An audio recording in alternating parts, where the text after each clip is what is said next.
Hi, welcome back to Digital Defense. My name is Jordan Robertson. I'm a cybersecurity reporter with Bloomberg News here in Washington, D.C. This is our weekly cybersecurity web show broadcasting out over Facebook and Periscope. As viewers of this show will know, we want this to be highly interactive. So anything we're talking about today, please feel free to leave a comment and we'll try to get to as many questions as possible. My Twitter handle is at JordanR1000, so you can feel free to send questions there, and if we don't get to them during the show, we can try to get to them next week. Wanted to dive right in here. The topic of conversation this week is the meeting, the big meeting between President Trump and President Xi Jinping of China happening today at the Mar-a-Lago estate in Florida. As most viewers will know, this is a very significant meeting for a lot of reasons, and I wanted to touch on some of the cybersecurity components that could come up, considering some new research that's come out, that might provide some useful tips, for y'all about how to protect yourselves from, nation-state attacks, including a new breed of Chinese nation-state attacks that has just come out. So, to catch everybody up. President Trump and Xi Jinping, are meeting this week.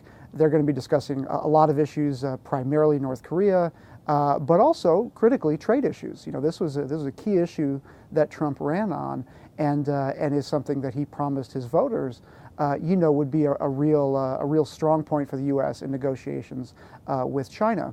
And some key backstory here is that.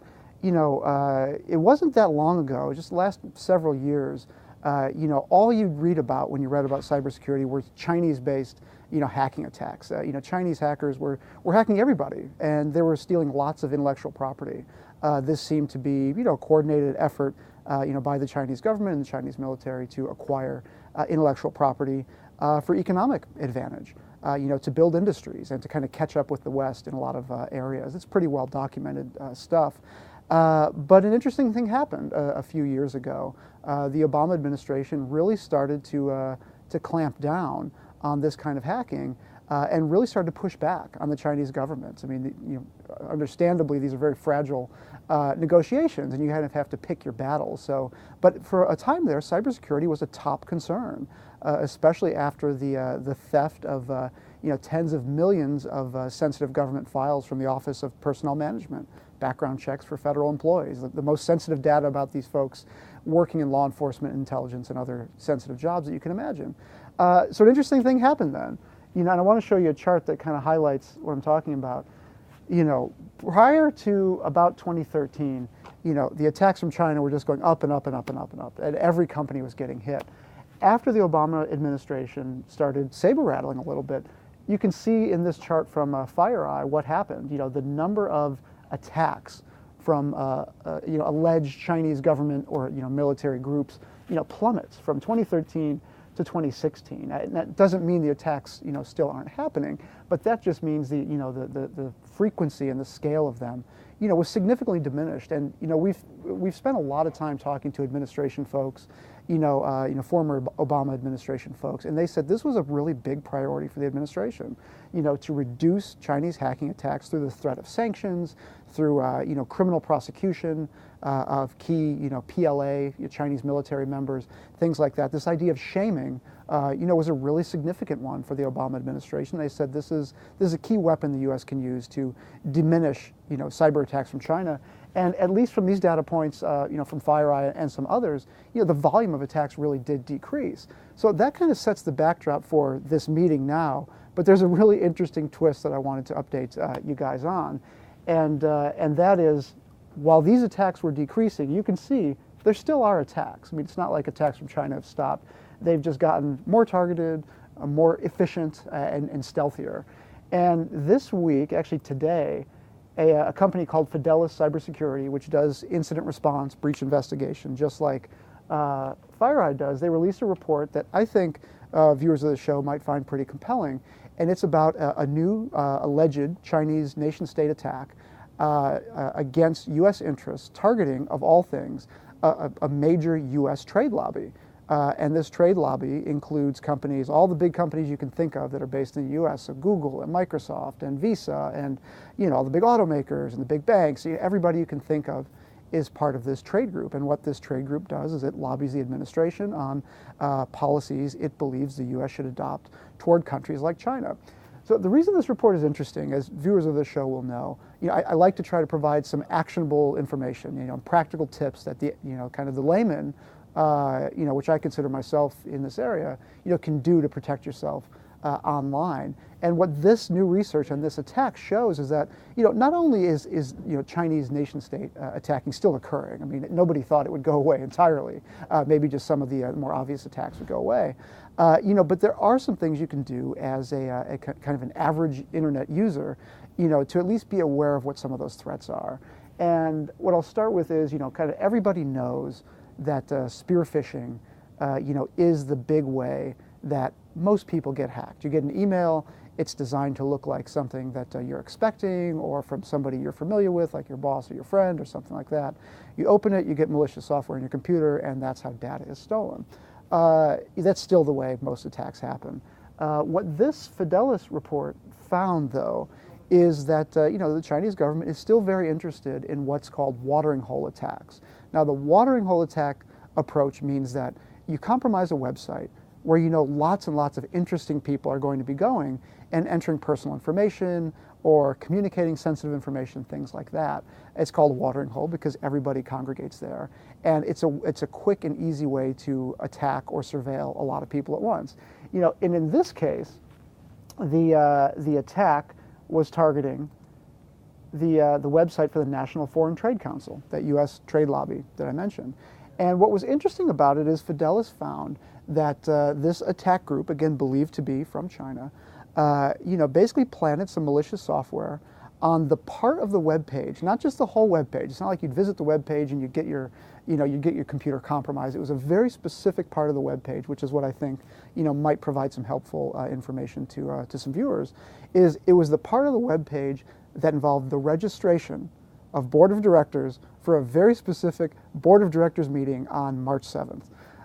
And the significance of that is you don't have to hack an entire website to be really effective. So, if you're going to a website that you think could reasonably be a target of a nation-state hacking attack, you don't necessarily have to expect that the whole thing is compromised. However, things get interesting when you start entering your personal information. And what happened in this case is the attackers compromised that website where you would register your information. But the key was these aren't ordinary people registering for this board of directors meeting. They are, top level, ambassadors, as it were, for these major U.S. tech companies and U.S. companies in general. And what this malicious software did was, it was basically a very high-end piece of surveillance software which would seek to fingerprint you. So, you're trying to log in, you're trying to register for this board of directors meeting, and what this will do is say, okay, this person is entering, whatever information you're entering, name, date of birth or email or, profession or an organization, but also, most critically, it would identify the type of computer you're using, the type of operating system, the type of applications you're running, which version you're running, all of these kinds of things that will prove useful for a future attack. The value of that is, all you really need to do in that scenario, you don't have to enter, I guess the point is you don't have to enter personal sensitive information to make yourself more vulnerable to attack. In this case, all those individuals had to enter was name, organization, probably email. And from there, the attackers had all the information they needed to target them for a future attack. They knew what type of computer they used. They knew what type of operating system they used. They knew what type of applications were on their system. And that could help them craft a really perfect spear phishing email, from that point forward. So the point of that is, when you're going to these sites, just be aware that this could be the first step in a second or third or fourth stage type of attack. And how you register for these sites can impact your security kind of down the road. We've got some questions coming in. Thanks for everybody writing in. As I say, we're wide open to questions, so please feel free to leave anything on this topic or others, in the comments section. First question here is this something that Presidents Trump and Xi are talking about in their meeting? Well, we don't know for sure. This is one of the big mysteries of the Trump administration is what in specific he's going to do from day to day. So he hasn't said explicitly, what he's going to discuss, but you can all but guarantee that two topics in particular are going to come up. North Korea, which is test firing missiles, which is saber rattling, which is, kind of proving to be a big problem for both countries. It'd be a shock if that's not top of the list. Trade is going to have to be a key issue here. I'd be surprised if it's not number two. And within that, this type of intelligence gathering becomes a really important, weapon for both countries. I mean, the U.S. does this as well.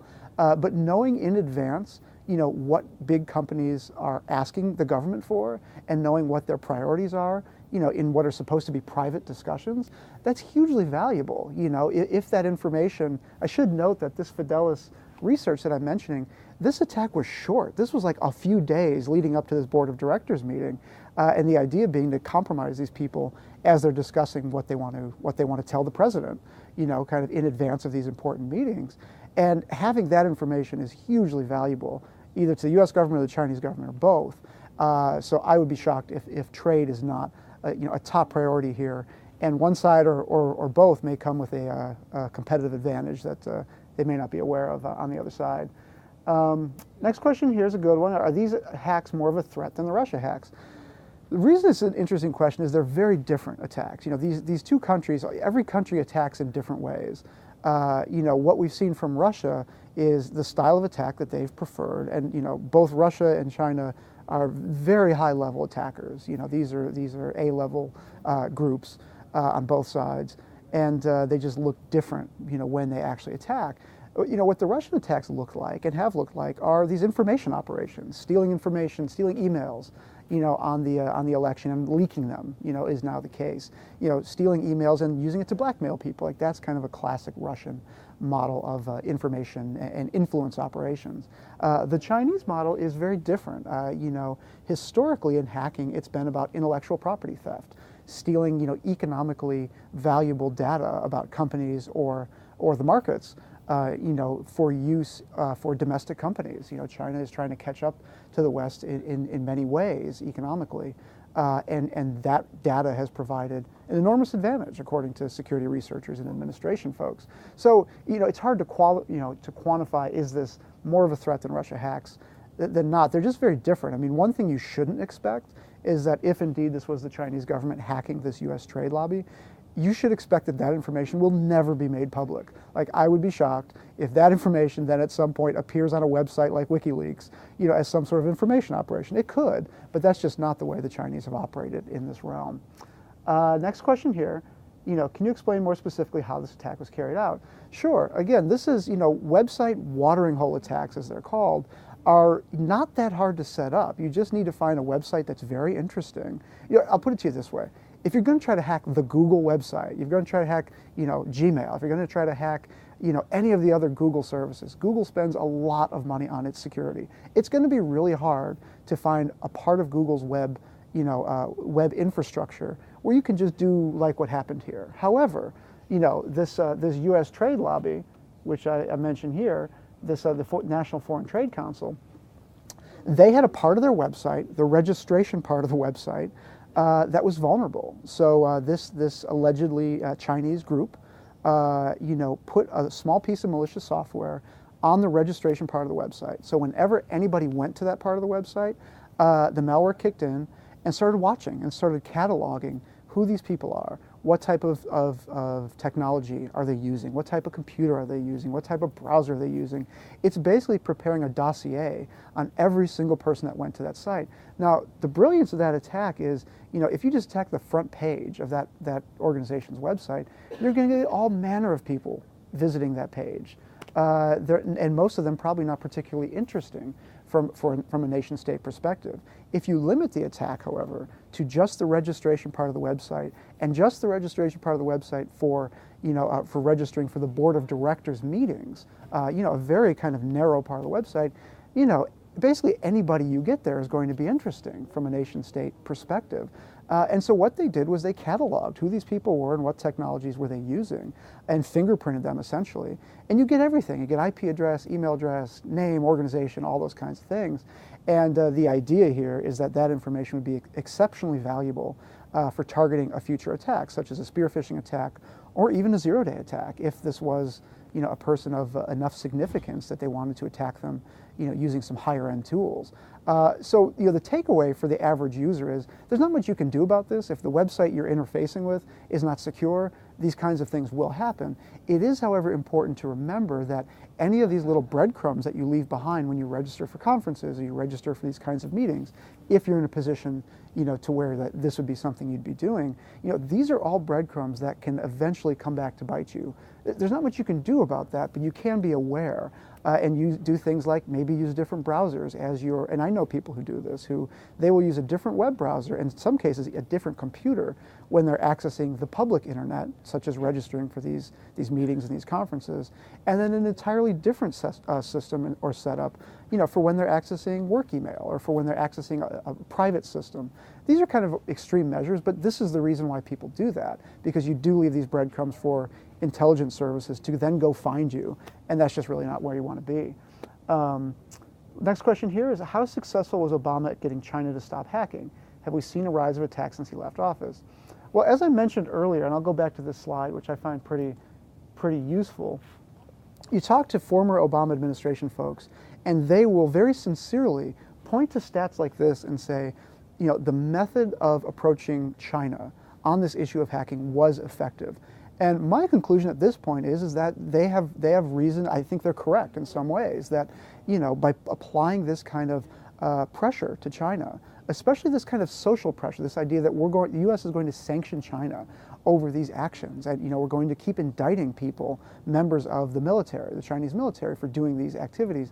There was a cost there. There was a potential cost in the eyes of the Chinese government, and you can see. I mean, the data shows a lot of those attacks stopped. Now, again, nobody is going to say, oh, attacks from China just went away, any more than they would say, there'd be any amount of political pressure that could cause the U.S. to stop hacking. But what it does show is that some amount of pressure is effective, at least in this case. And, for all of the hundreds or thousands of U.S. companies that were hacked by China, and that continue to be hacked by China, this kind of decrease is really significant. I mean, it minimizes, to some degree, a measurable degree, the amount of your, what they call, attack surface. And that's significant. Nobody expects attacks to go away. But I think the Obama administration, my assessment is, the Obama administration can rightfully claim that their efforts in regard to China helped diminish some of these hacking attacks. The flip side of the coin, however, is, the big elephant in the room is that, as we saw during the election, attacks from Russia have gone up. Russia very much viewed the U.S. sanctioning of Russia for the invasion of Ukraine as an affront to Russia's sovereignty, and the attacks, the hacking attacks from Russia just spiked since then. So it's kind of like a teeter-totter. I mean, one side goes down, the other side goes up. It's kind of a zero-sum game in that regard. One of the things I wanted to mention here as we move forward here is that the point of the show again is that I want to provide some actionable information, actionable tips. You might, after seeing this information, say, well, there's nothing I can do. It is true, you can't stop a website that you're using from getting hacked. That's just outside the realm of power of a normal person. What you can do, however, is simply be aware that governments, especially foreign governments, don't know everything about you automatically. They need clues about how to attack people they're interested in, especially whether you're a journalist or human rights activist or, more to the point, a business leader. Anybody who's in a position to have sensitive information, whether it's economic or political or whatever, any of these little clues that you leave behind on the internet that link to your identity and create a record of who you are, those things are valuable. It's not like the Chinese government can just pull out the phone book and figure out who you are and attack you kind of very easily. It does take work to figure out who's important in these worlds. So if you do occupy one of those positions, it's really helpful to remember that these types of breadcrumbs, they do matter. Even if you're not entering your social security number, even if you're not entering your date of birth, you're not entering what you would consider sensitive information, it's all kind of sensitive when it comes to hacking, and that's probably the key takeaway. So with that, I want to thank everybody who wrote in with questions. There were some really good ones. Again, please feel free to write me offline on Twitter at JordanR1000, JORDAN, the letter R 1000. And also, please feel free to check out some of our other shows. We've got a great podcast called Decrypted that you can check out, and a number of other things as well. So please feel free to visit Bloomberg.com/tech and check out any of those. With that, we'll see you all next week, and thanks for tuning in to Digital Defense.